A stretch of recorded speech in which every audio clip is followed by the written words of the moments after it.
이 시간 오늘 우리에게 주시는 하나님의 말씀은 로마서 6장 3절에서 13절 말씀과 그리고 고린도전서 15장 12절에서 19절 말씀입니다. 말씀을 봉독하기 전에 이제 한 가지 양해의 말씀을 드리면, 지금 우리 예배는 미국과 중동과 또 대만에 계신 우리 교우들께서 함께 영상으로 참여하고 있습니다. 그래서 매주마다 유튜브로 영상을 실시간으로 송출하고 있는데요. 지금 지난주에 공사가 완료가 되어서 예배당 화면이 설치가 되었지만은 현재 좀 이 화면이 분리가 되지가 않습니다. 그래서 유튜브 송출 화면과 화면이 지금 동일하게 나가고 있습니다. 그래서 또 예배당에 계신 분들에게는 조금 불편하실 수도 있는데요. 저 기술적인 문제를 해결해서 좀 더 편하게 할 수 있도록 노력을 하겠습니다. 이제 하나님께서 주시는 말씀을 봉독하도록 하겠습니다. 먼저 로마서 6장 3절에서 13절 말씀입니다.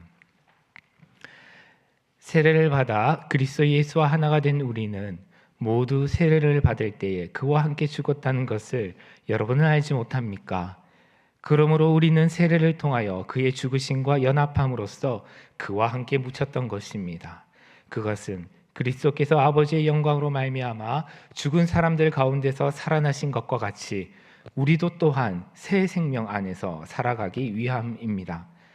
우리가 그의 죽으심과 같은 죽음을 죽어서 그와 연합하는 사람이 되었으면 우리는 부활에 있어서도 또한 그와 연합하는 사람이 될 것입니다. 우리의 옛사람이 그리스도와 함께 십자가에 달려 죽은 것은 죄의 몸을 멸하여서 우리가 다시는 죄의 노예가 되지 않게 하려는 것임을 우리는 압니다. 죽은 사람은 이미 죄의 세력에서 해방되었습니다. 우리가 그리스도와 함께 죽었으면 그와 함께 우리도 또한 살아날 것임을 믿습니다. 우리가 알기로 그리스도께서는 죽은 사람들 가운데서 살아나셔서 다시는 죽지 않으시며 다시는 죽음이 그를 지배하지 못합니다. 그리스도께서 죽으신 죽음은 죄에 대해서 단번에 죽으신 것이요 그분이 사시는 삶은 하나님을 위하여 사시는 것입니다. 이와 같이 여러분도 죄에 대해서는 죽은 사람이요 하나님을 위해서는 그리스도 예수 안에서 살고 있는 사람이라는 것을 알아야 합니다.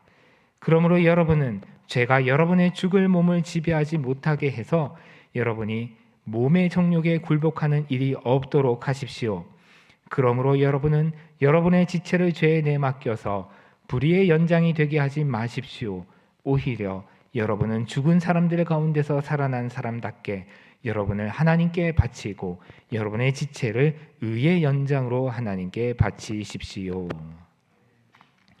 이어서 고린도전서 15장 12절에서 19절 말씀입니다.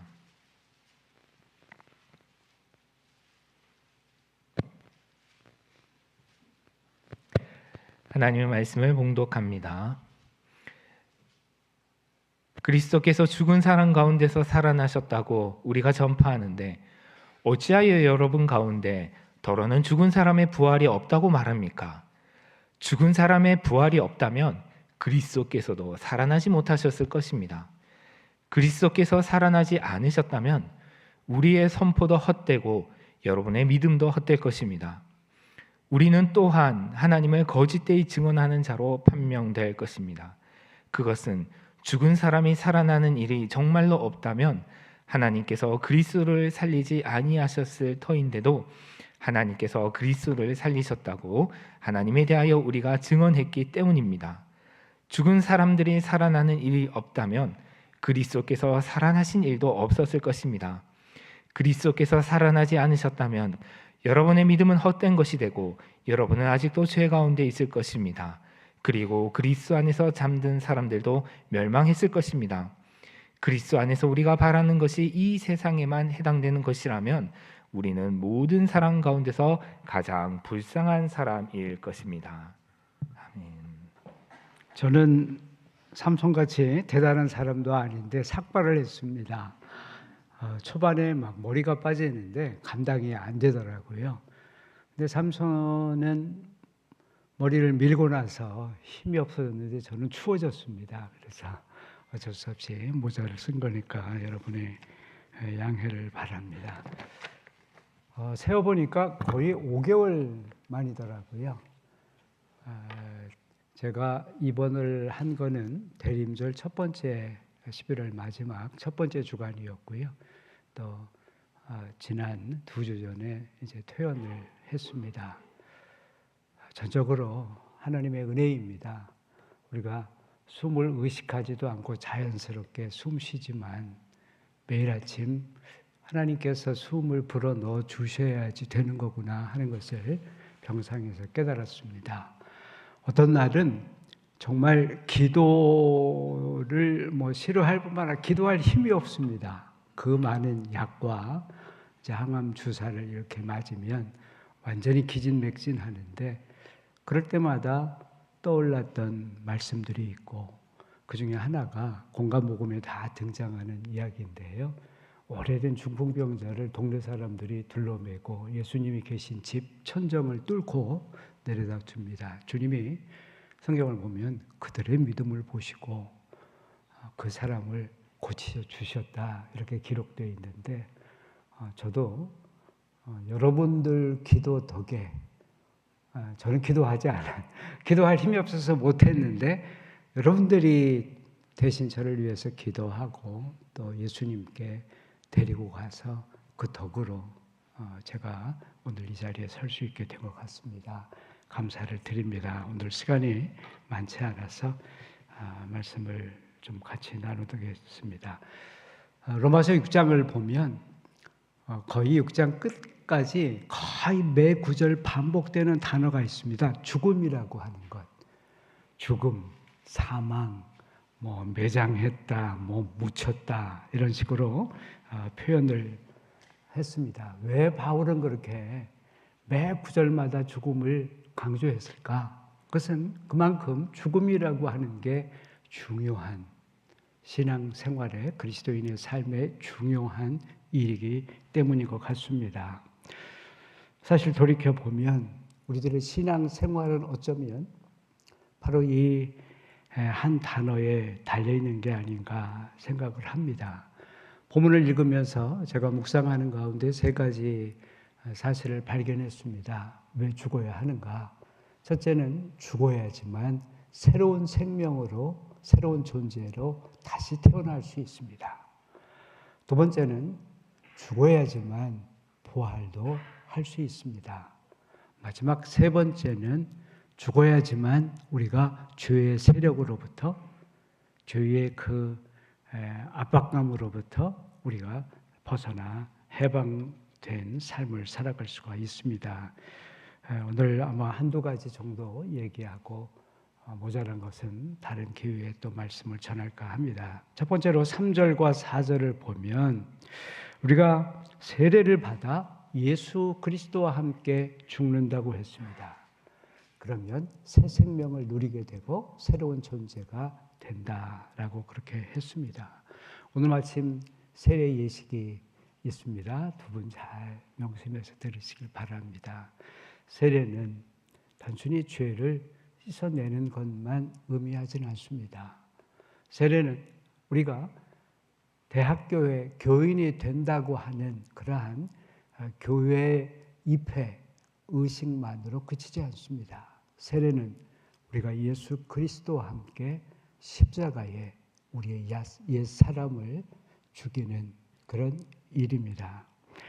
바울은 세례 얘기를 하면서 고린도전서 10장에서 자신들의 옛 조상이 출애굽한 조상들이 홍해를 건너면서 구름과 바다 한가운데서 세례를 받았다고 그렇게 얘기하고 있습니다. 우리가 세례할 때 세례는 씻음을 이야기하지만 사실은 예수님의 세례, 당시의 세례는 물에다가 머리통을 집어넣는 겁니다. 익삭을 경험하게 하는. 출애굽 백성이 홍해를 건너면서 누가 살 것이라고 생각했습니까? 죽은 목숨이었습니다. 세례는 우리를 죽이는 그런 일입니다. 그리스도인이 된다고 하는 것은 무엇일까요? 우리의 옛사람을 죽여서 새로운 사람, 새로운 존재로 거듭나는 것입니다.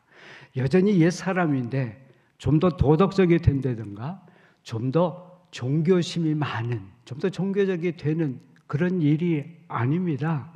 완전히 새로워지는 일입니다. 그것은 호박에다가 줄을 긋는다고 수박이 되지 않는 이치와 같습니다. 마치 땅바닥을 기어다니는 애벌레가 하늘을 나는 나비로 변하듯이 그렇게 완전히 질적으로 변화시키는 것, 변화하는 것, 그것이 바로 그리스도 안에서 죽고 새로운 존재가 되는 것입니다. 이제 좀 있으면 배추 흰나비를 보게 됩니다. 애미가 알을 낳습니다. 그럼 이 알이 깨고 부지런히 약 3주 동안 케일이든지 배추든지 갉아먹습니다. 그러면서 4번의 탈피를 합니다. 자기 몸을 키워갑니다. 그런 다음에는 씨를 뽑아서 자기 몸을 고치로 만들어서 그 안에 약 일주일에서 열흘 그 어둡고 깜깜한 곳에서 번데기 생활을 합니다. 그런 다음에 비로소 나비가 되어서 하늘을 나는 그러한 새로운 생명을 얻게 됩니다.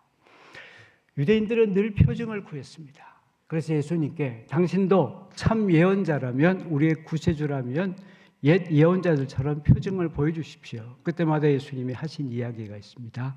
요나의 표징 밖에는. 커다란 물고기 뱃속에서 사흘 동안 머물러 있던, 그곳에서 기도하고 하나님의 은총을 받았던 요나의 표징 밖에는 보여줄 것이 없다. 예수님 자신이 십자가에 돌아가셨고 그 깊은 어둠을 경험하셨습니다. 어쩌면 예수님만 아니라 새롭게 되려고 하는 우리 모두도, 부활을 희망하는 우리 모두도 똑같이 거쳐야만 하는 그러한 큰 물고기 뱃속의 어둠이 아닐까 생각을 하게 됩니다. 두 번째, 우리가 부활에 이르려면 먼저 죽는 일이 있어야지 됩니다. 5절과 8절을 보면 우리가 예수의 죽으심과 같은 모양으로 연합한 자가 될 때, 그때 부활로 연합할 것이라고 했습니다. 8절에 보면 우리가 주님과 함께 죽으면 그분과 함께 다시 살 것이라고 했습니다. 여러분, 부활은 우리 신앙의 출발이고 우리의 삶의 목표이기도 하고 우리 신앙생활의 전부다, 그렇게 말할 수가 있겠습니다. 두 번째 본문을 보면 고린도서 15장 13절에 만일 죽은 자의 부활이 없다면 우리는 거짓말하는 사람입니다. 왜냐하면 우리가 전하는 복음의 핵심은 바로 예수 그리스도의 십자가의 죽음과 부활하신 주님 이야기인데, 그것이 거짓이라면 우리야말로 거짓말 장애입니다. 바울이 그렇게 고백을 합니다. 또 17절을 보면 우리의 믿음이 헛된 일입니다. 왜냐하면 우리가 믿는 이유는 우리가 죄로부터 해방된 참 생명을 얻는 일인데, 주님의 부활이 없다면 우리가 여전히 죄 가운데 살 것이기 때문입니다. 18절을 보면 죽음으로 모든 것이 멸망할 것이라고 했습니다. 죽음으로 우리는 전적으로 실패한 사람입니다. 왜냐하면 죽는 순간 모든 것이 무너지기 때문입니다. 부활이 없다면 우리가 모든 사람들 가운데 가장 불쌍한 사람이 될 것이라고 했습니다. 19절에. 왜요? 우리들의 수고하고 헌신하고 희생하는 모든 일들이 다 헛일이 될 것이기 때문입니다. 그런데 여러분 보십시오. 도망쳤던 제자들이 다시 예루살렘으로 돌아왔습니다. 그리고 그들을 통해 교회가 세워졌습니다. 그리고 300년 동안 끝없이 순교의 신자들이, 제자들이 생겨났습니다. 그 이유는 오직 한 가지였습니다. 돌아가신 예수 그리스도께서 부활하셨다라고 하는 것입니다. 그 사실 외에는 이 많은 사건들을 설명할 합리적인 그럴듯한 논리가 없습니다. 그래서 역사 속에 수많은 교인들은 부활절을 기독교의 모든 축제 중에 가장 크고 가장 기쁘고 가장 행복한 그러한 축일로 보냈던 것입니다. 그런데 지금 우리의 부활절은 어떻습니까? 우리들에게 당시의 기독교인들만큼, 우리 선배들의 믿음만큼 그러한 기쁨과 감격이 여전히 남아 있습니까? 그렇지 않다면 왜일까요? 혹시 십자가에서 죽는 일 없이 우리가 부활만 희망하는 것은 아닌지 돌이켜보게 됩니다. 요한복음 12장 24절에서 주님께서 말씀하셨습니다. 하늘의 미랄이 땅에 떨어져 죽지 아니하면 하늘 그대로 있지만 죽으면 많은 열매를 맺는다. 모든 살아있는 것들은 자기 보존 본능이 있습니다. 땅에 떨어지려 하지 않고 죽으려 하지 않습니다. 자기를 변화시키려고 하지 않습니다. 그런데 자기를 변화시키지 않으면, 자기를 땅에 내던지고 땅에 묻히는 것을 기꺼이 선택하지 않으면 우리는 아무 열매 없이 그저 하나의 미랄로 평생을 남게 될 것입니다. 어떤 면에서 기독교는 죽음의 종교라고 그렇게 표현할 수 있겠습니다. 기독교를 상징하는 십자가, 그것이 곧 예수 그리스도의 죽음 아닙니까? 또 기독교는 그분의 죽음을 기억하려고 매주일 모이는 종교이기도 합니다. 어쩌면 당시 교인들의 삶의 환경도 죽음에 매우 가까웠던 것 같습니다. 그들은 매주 혹은 매일 모일 때마다 시신 가득한 로마 카타콤 지하 묘소에서 모였습니다. 그들 주변은 매일 순교하는 사람들이었습니다. 어제는 앞집이, 그리고 오늘은 뒷집이, 어쩌면 내일 나의 일이 되겠구나, 그렇게 자연스럽게 받아들였습니다. 그 시대에 비교하면 지금 우리 시대의 죽음은 너무나 부자연스럽고 너무나 멀리 있습니다. 혐오와 금기의 대상이고 어떻게든 맞서 싸워 이겨야 할 적이라고 생각합니다. 죽음학을 연구하는 사람들이 많아졌습니다. 이구동성으로 하는 얘기가 하나의 표현입니다. 죽음을 소외시키면 삶도 소외된다. 왜 그럴까요? 죽음은 삶과 함께 태어나고 삶과 함께 성장하기 때문입니다. 신앙의 진리도 마찬가지일 것 같습니다. 우리가 죽음을 멀리하면 그만큼 더 새 생명으로부터 멀리 있게 될 것입니다. 우리가 죽음을 멀리하면 멀리할수록 그만큼 더 부활도 먼 이야기가 될 것입니다.